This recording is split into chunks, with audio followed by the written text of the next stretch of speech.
Tell me pretty lies, look me in the face. Tell me that you love me, even if it's fake. Baik, kembali lagi bersama saya, dan pada kesempatan kali ini saya mau berbagi kepada kalian bagaimana cara kita untuk menghindari berita hoax atau berita bohong. Berita hoax selalu mengitari hidup kita. Setiap orang susah membedakan antara berita yang benar dengan berita yang bohong. Dengan demikian, kita menjadi korban.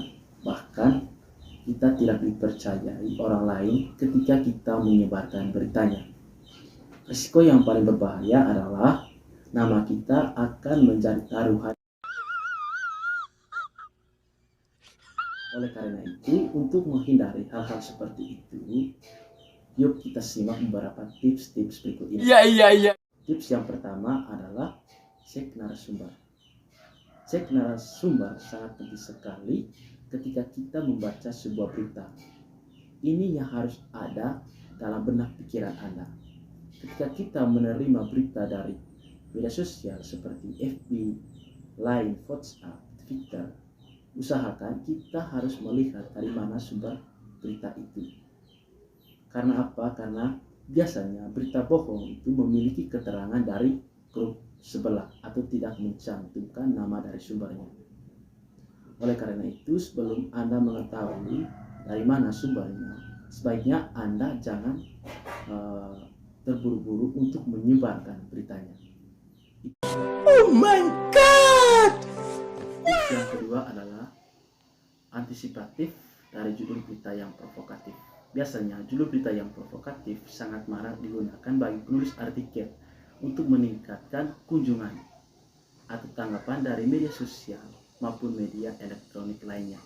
Karena itu, tidak jarang pembaca akan segera tergiur untuk membaca berita tersebut. Padahal berita itu belum tentu benar adanya. Untuk menghindari berita-berita semacam ini, alangkah baiknya kita harus mencari berita yang sama dari sumber yang lain.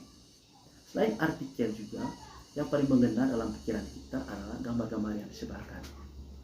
Hati-hati ketika kita melihat gambar yang disebarkan melalui media sosial. Ketika gambar itu begitu menyeramkan atau fenomenal. Biasanya gambar itu diedit dan diambil dari tempat-tempat yang lain dan tidak sesuai dengan kenyataan yang sebenarnya. Contohnya kemarin adalah penculikan anak yang begitu heboh pada bulan Oktober yang lalu. Lalu yang ketiga adalah jangan buru-buru share. Di era sosial media seperti sekarang ini, banyak orang ingin menjadi pahlawan atau ingin menjadi sumber pertama untuk menyebarkan berita tersebut.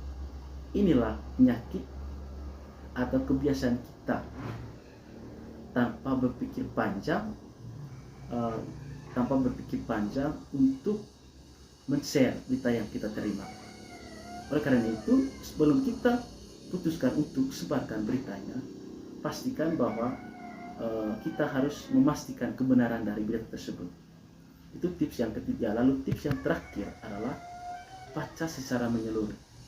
Membaca secara menyeluruh ini sangat penting sekali ketika kita membaca sebuah berita.